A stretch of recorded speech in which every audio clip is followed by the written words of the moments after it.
இந்த முறை முதல் முறையாக முதலமைச்சராக திரு விஜய் அவர்கள் பிரதமர் நரேந்திர மோடியை சந்தித்த இந்த சந்திப்பினுடைய அந்த கால நேரம் அப்படிங்கிறதோ கொடுக்கப்பட்ட மெமோரண்டம் அப்படிங்கிறதோ இதுவரைக்கும் இல்லாத அளவுக்கு மிக சுருக்கமாக மிக குறைவான நேரத்தில் நடந்திருக்கு அப்படின்னு பார்க்க வேண்டியிருக்கா? அதை கவனிக்கணுமா?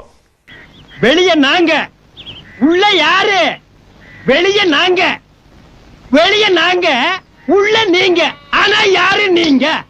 வெளியே நாங்க எவ்வளோ கொடுத்தாங்க, என்ன பேசினாங்கன்றது முக்கியம் இல்லை, ரிசல்ட் என்னன்றது தான் முக்கியம். இப்போ பொதுவாக நம்ம முதல்ல முதலமைச்சர் விஜய் அவர்களுக்கு வாழ்த்துக்கள்.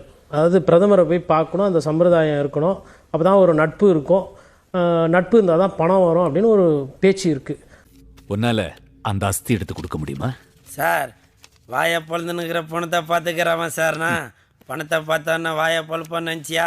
அதனால் அவர் நட்பாக பழகிறது என்ன கேட்டால் ஒன்றும் பாசிச பாஜகன்னு நீங்கள் ஒதுங்கியெல்லாம் போவேன்னா, தமிழ்நாட்டுக்கு நிறைய பணம் வேண்டியிருக்கு, வர வேண்டியிருக்கு, அதனால் அதெல்லாம் போய் பார்த்தது 100 விழுக்காடு நான் வரவேற்கிறேன். இன்னொன்று சுருக்கமாக சொல்லலாம், பிரதமரும் முதலமைச்சரும் அப்படியே சிரிச்சுக்கிட்டு இருக்கிற அந்த புகைப்படத்தை பார்க்கும்போது ஏதோ ஒரு புதிய கூட்டணி மாதிரி எனக்கு தோணுது. பத்தி பேசினாலும் இந்த உலகம் நம்பாது. நாணயமா 4 பேர் மதிக்க வாழணும்னா இந்த நாணயத்தை தேடித்தான் ஆகும்.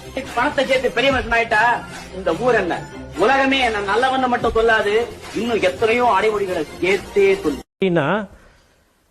நிர்மலா சீதாராமன் அவர்களை பார்த்தாங்க பாத்தீங்களா?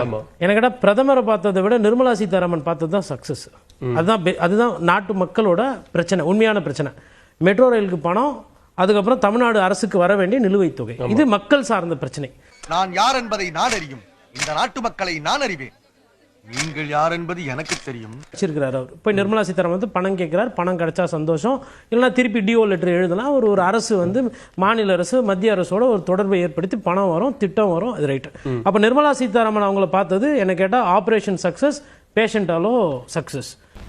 நாய இந்த மாதிரி கேள்விக்கெல்லாம் பதில் சொல்றதுக்கு நான் வந்திருக்கேன். ஒன்ன மாதிரி நாயெல்லாம் எதுக்கு பக்கத்தில் வச்சிருக்கேன்? வாயத்துடன் சொல்றா என்ன? 2 ஃபவுலு, 2 சக்சஸ், 1 குழப்பம். இன்னொன்னு குழப்பம் என்னன்றது நான் கடைசியா சொல்றேன். ஃபவுல் எதுன்னா, தமிழ்தாய் வாழ்த்துக்கு நீங்க புதுசாலாம் எதுவும் பண்ண வேணாம் சார். என் வீடு பட்டா காணும்னா நான் என் அலமாரில தான் தேடணும். ஏன் அது இது வெள்ளக்காரன் கட்டின காலம் கரந்தை தமிழ்ச்சங்கம், மற்ற தமிழ்ச்சங்கங்கள்லாம் அப்போ பேசி மொழிப்போர் போராட்டத்துக்கு முன்னாடி, அதுக்கப்புறம் அந்த விஷயம்லாம் இருந்த போது, அதுக்கப்புறம் அறிஞர் அண்ணா வராரு, அவர்கிட்ட கோரிக்கை வச்சு, அதுக்கப்புறம் கலைஞர்கிட்ட போய் 1970 ஜீவோ போடுறாங்க. 50,000 அது கம்மினே. அட பாவி, ஆளை பார்த்தா டம்மி பீஸா இருக்க, பயங்கரமான ஆளா இருக்கேடா. தமிழர்கள் இந்த பாட்டு பாடுவோம், இது எங்க கலாச்சாரம் அப்படின்னும் போது அப்போ ஒரு சின்ன பிரச்சனை வருது. இது தமிழ்தாய் வாழ்த்துன்றது தெய்வ பாடல் மாதிரி ஒரு சில வருது.